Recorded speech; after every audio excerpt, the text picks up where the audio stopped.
this... Okay. I'm going to put on my ultra pro Pally hat for a moment, okay?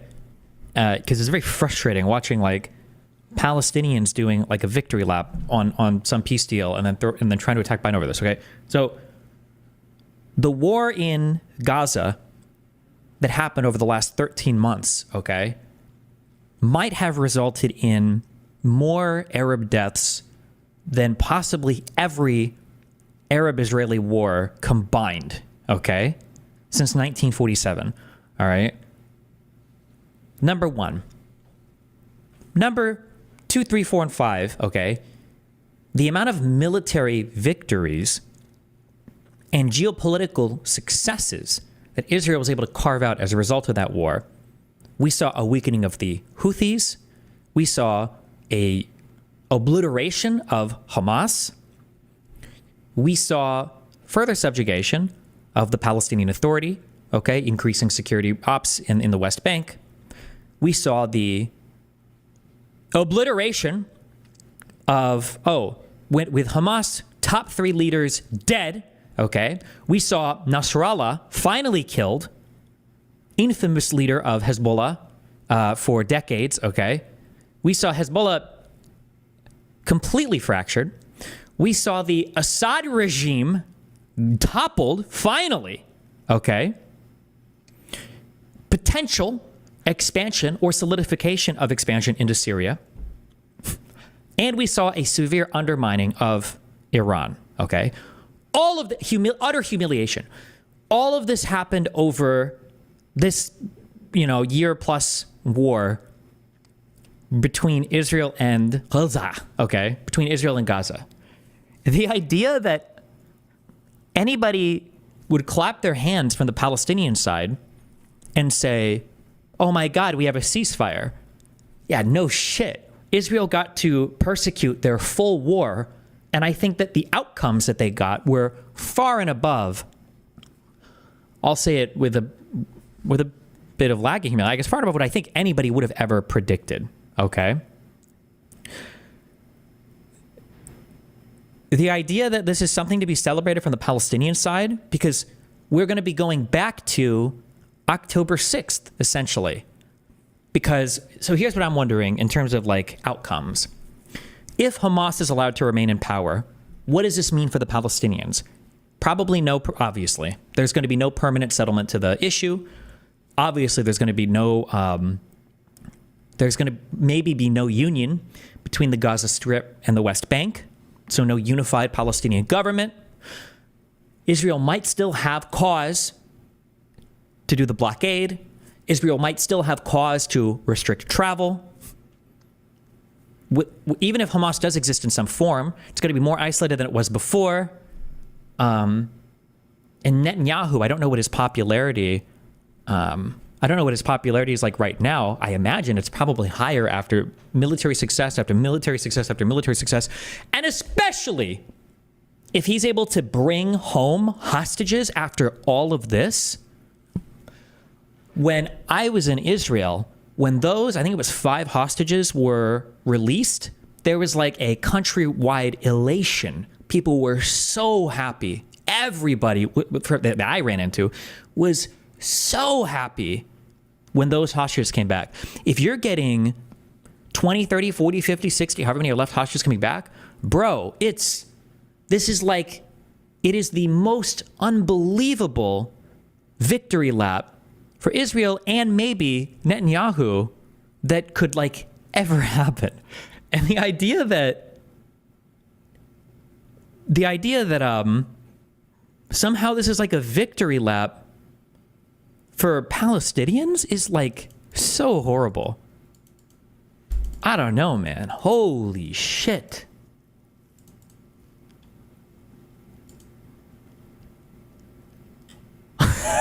This was probably one of the edgiest tweets. I'm sorry. I roasted a lot of Palestinians, but the fucking with Zionists was just so fucking funny, bro. Fuck me. Do I even remember now where this was? This is in Tel Aviv. I think this was called Hostage Square. So being respectful, there are people that will come here and they will do, not tours, but like they'll speak. It's usually family members of hostages. Sometimes former hostages will come and speak to people. And then they have a little timer here on, I think, how long the hostages have been held. I tweeted this out and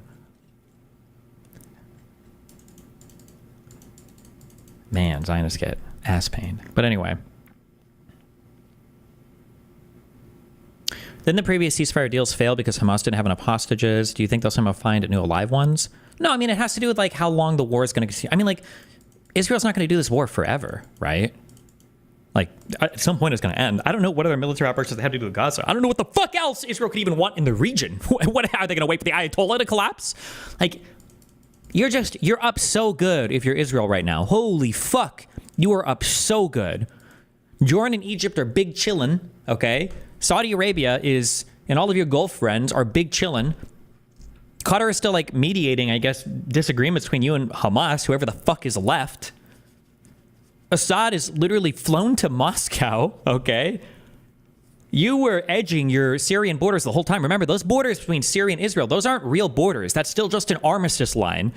So when people were talking about, like, Israel might be expanding into Syria, yeah, there's not even borders there, bro. There's no recognized borders. They never agreed on them. So Israel's up big, okay? Like, Iran tried to bomb fucking Israel, and they got smacked down by U.S. carriers, by Jordan, by Saudi Arabia. Literally every fucking person came together with some fucking spirit bomb to swat away any Iranian missiles. I think the shell of one of the bodies dropped from the sky and I think killed a Palestinian. It's not funny that a person died, but just the fact that that's the only one they got.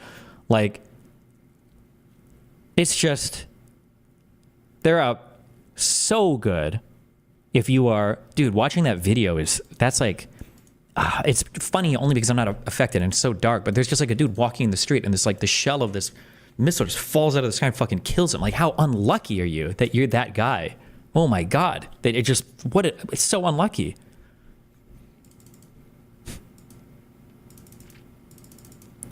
How long do you think Hamas is going to need to come back from this if they stay in power? Like 5 to 10 years until they can do another October 6th? You mean 7th?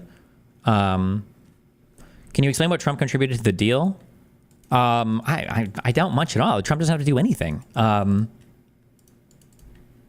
There was Steve something, I don't remember. There's a special envoy that articles are reporting that he was instrumental in getting a deal done, but like, I don't know what this deal is other than an absolute victory for Israel and an absolute surrender to from Hamas to Israel. It just feels like a total victory for them. Destiny, I'm Saudi and Saudi did not protect Israel. I thought Saudi Arabia, as well as Jordan and the United States, I thought all intercepted some of the missiles from Iran. Is that not correct? I thought there were a lot of different, it was in the first missile attack, I think, not the second one, right? Wasn't there a first one? Am I making that up?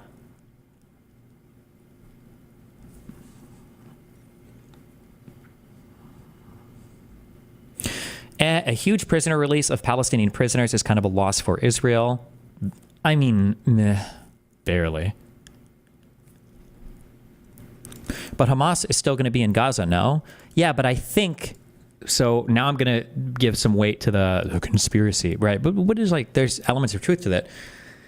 Having a weakened Hamas in Gaza, I think is a successful state for an ultra-Zionist to maintain, because it guarantees that there's a separation between the Palestinians in the West Bank and the Palestinians in Gaza, because the PLO and the PA probably are never going to have Hamas as a part of them, unless Hamas is going to try to take new steps towards that. And as long as the Palestinians are not unified under the Palestinian Authority or the PLO, there's never going to be talks of a two-state, one-state solution, anything there.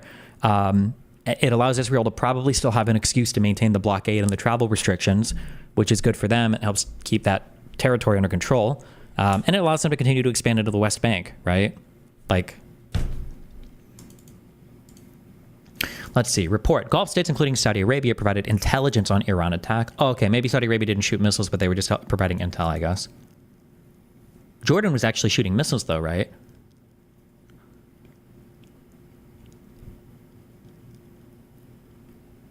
While it was already known that Jordan actively participated in the downing of drones headed Israel through its airspace, the Jordan report for the first time revealed the scope of drone activity stretching across the region, and that included countries that have no diplomatic ties with Israel. The report cited As officials saying the success in stopping so many drones and missiles due to Arab countries having passed on intelligence about the Iranian plans. So, yeah, okay, gotcha.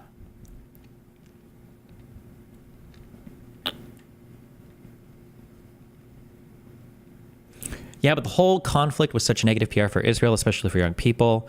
Don't you think this will result in the weakening of U.S. support to Israel in the decades to come, which will make it not worth it in the long term? People never think in the long term. I don't know if Israel thinks in the long term, but it might not matter. Like, Israel could theoretically move to be more independent from the United States.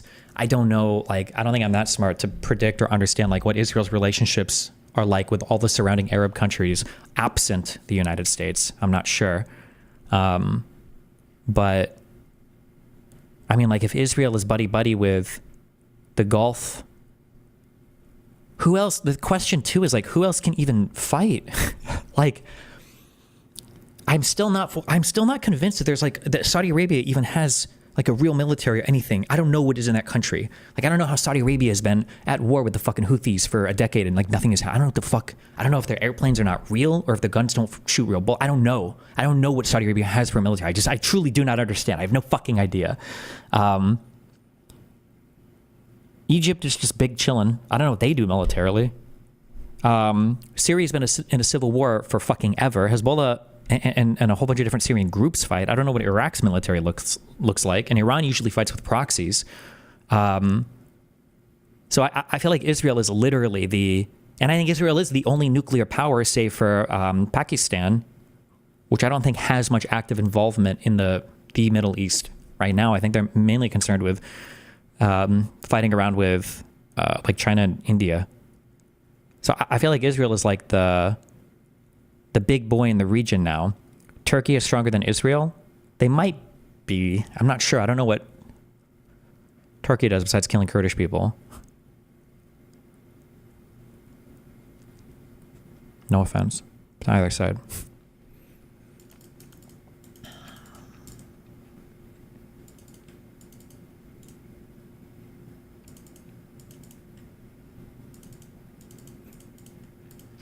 Destiny, you challenge more on the Palestinians aren't celebrating because they won. They're celebrating because they're going to stop fucking dying. So I understand from a very white Western perspective, you think that like dying and living is the only thing that matters. But I will reiterate, the thing that people care about is justice. Okay? Like, the Palestinians, especially Palestinians growing up in the Gaza Strip, especially people who've lived their whole life under occupation, these are not people who like just want to not die. Okay? Bro, fuck, what we've seen videos of like, is it like Palestinian children literally running up to the backs of like Israeli tanks to plant bombs and shit? These are not people who are like, oh, I just want to not die. They want freedom. They want to have like a country to call their own, like a history that they can look back to and be proud of. Probably some kind of unification of their people, some land to live on, some welcoming back of refugees, like going back to October 6th, right? The status quo, I don't think is a big win for Palestine. And remember, the status quo for Israel, at least in the short term, is benefiting them. The status quo for Israel is good because it means further encroachment in the West Bank. It means a further expansion of Area C. It means more and more territory formally annexed by Israel. Like, that's all that means. You've got these crazy breeders, is it Hasidic Jews or is it Orthodox? What's the name of the guys that have all the fucking babies in the West Bank? The Jewish people that do this. These guys are like machine gunning out children like crazy. So to shore up their demographic advantages, like,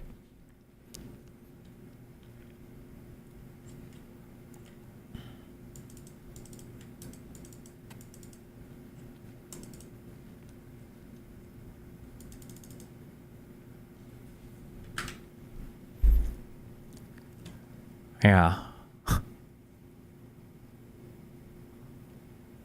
I don't know, man. God, I want to say things and I can't because I'm going to get banned on every platform.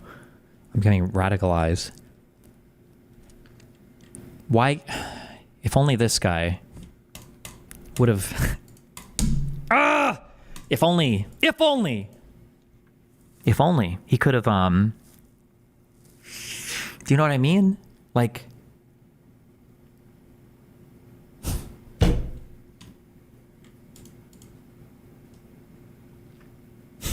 Fuck me, dude.